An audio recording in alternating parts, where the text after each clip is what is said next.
TV9 fact check కేవలం ప్రభుత్వ ఆఫీసులకే పరిమితం కాలేదు. అత్యవసర సేవలు అందించాల్సిన ప్రభుత్వ ఆసుపత్రులకు కూడా పరిశీలనకు వెళ్ళింది. వైద్యం ఆలస్యమైతే ఒక్కోసారి ప్రాణాలే పోతాయి. అలాంటి ప్రభుత్వ ఆసుపత్రులలో కనిపించింది కూడా సిబ్బంది ఆలస్యమే. So it's time for action. CM Revanth Reddy చర్యలు తీసుకునే సమయం వచ్చింది. టీవీ9 ఫ్యాక్ట్ చెక్ తర్వాతైనా ఈ పరిస్థితికి చెక్ పెట్టాల్సిందే.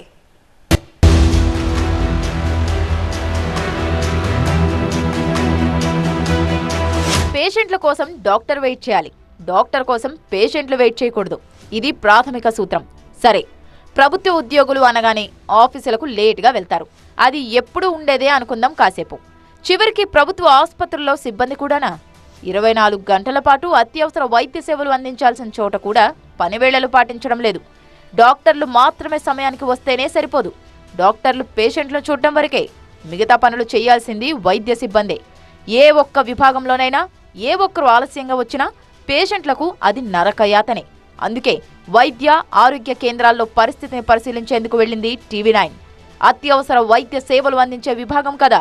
సిబ్బంది సమయానికంటే ముందే వస్తారని ఆశిస్తే సమయానికి కాదు కదా, వేళ దాటినా సరే ఆసుపత్రిలో అడుగు పెట్టలేదు.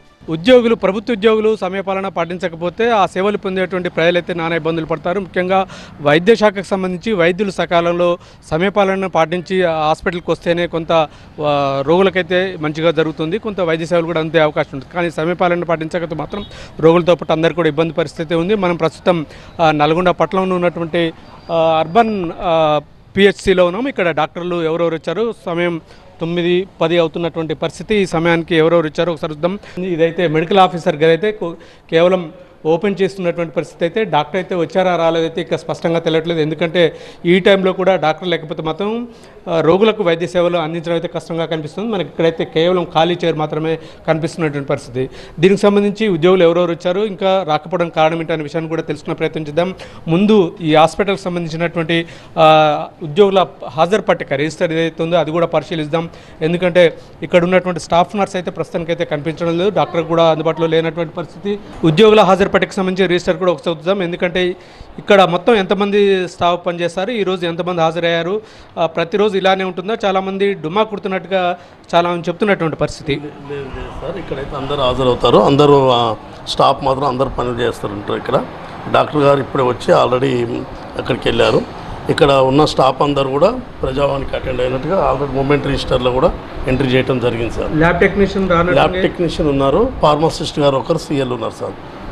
కేవలం అంటే ఈ హాస్పిటల్లో ఉండాల్సినటువంటి స్టాఫ్కి సంబంధించి మెడికల్ ఆఫీసర్ అయితే ఇక్కడ ఉన్నటువంటి డాక్టర్ అయితే ఈరోజు ప్రభుత్వం నిర్వహిస్తున్నటువంటి ప్రజావాణి కార్యక్రమం దృష్ట్యా అక్కడ పాల్గొనేందుకు వెళ్ళిందని చెప్పి ఇక్కడ ఉన్నటువంటి సూపర్వైజర్ చెప్తున్నారు. నిజామాబాద్ జీజీహెచ్లో అయితే పరిస్థితి మరింత దారుణం. డాక్టర్లు సమయానికి రాకపోవడంతో పడిగాపులు పడుతున్నామని బహిరంగంగానే విమర్శిస్తున్నారు రోగులు. ఎక్స్రే రాశారు, ఏం ట్రీట్మెంట్ ఏం చేస్తలేరు, ఫిట్నెస్ అన్నారు, ఏం తీయలేరు సార్. అంటే రేపు రా పనికి డేట్ రాసిర్రు, తిరిగి 3 రోజులు అయిపోయి నిన్న కూడా వచ్చారు, నిన్న మళ్ళీ వేసారు. నా పరిస్థితి ఏంటి సార్? మరిగా పేరుకే ఇది పెద్ద ఆసుపత్రి, కానీ ఉండాల్సిన సిబ్బంది కంటే తక్కువ మంది ఉంటారు.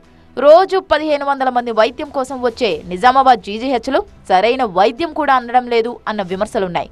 అసలే సిబ్బంది కొరత, అటుపైన టైంకి రాని సిబ్బంది, నరకం అనుభవిస్తున్నారు రోగులు.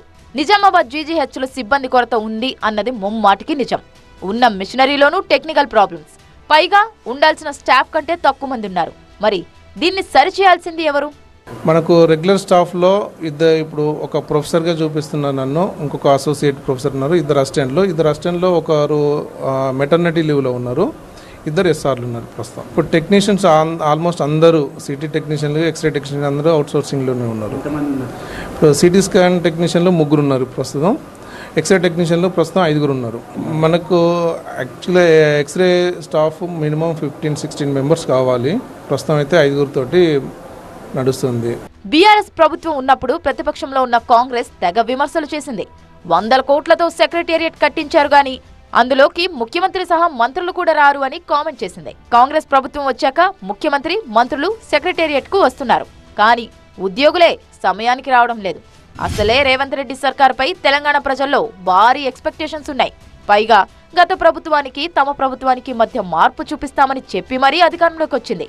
ప్రజాపాలన అందిస్తామని చెప్పింది.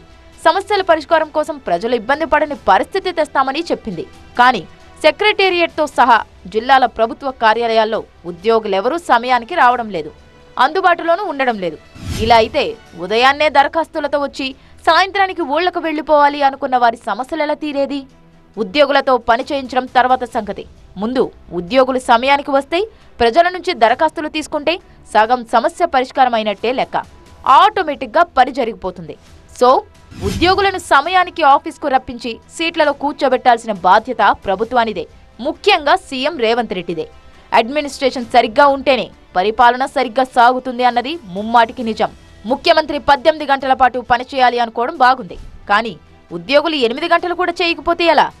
మంత్రులు ఆకస్మిక తనిఖీలు చేసిన తర్వాత కూడా పరిస్థితి మారలేదు అంటే మేమింతే, మేం మారం అని ప్రభుత్వ ఉద్యోగులు సంకేతాలు ఇస్తున్నట్టేనా? సమస్యలు చెప్పుకోవడానికి ప్రభుత్వ ఆఫీసులకు, వైద్యం కోసం ప్రభుత్వ ఆసుపత్రులకు వచ్చే బాధితులు అలా బాధపడుతూ ఉండాల్సిందేనా? దీనికో శాశ్వత పరిష్కారం చూపాల్సిన బాధ్యత, యంత్రాంగాన్ని పూర్తి స్థాయిలో నడపాల్సిన బాధ్యత సీఎం రేవంత్ రెడ్డిదే కదా. ఈ సమస్యపై సరైన యాక్షన్ తీసుకోవాలని విజ్ఞప్తి చేస్తోంది టీవీ9.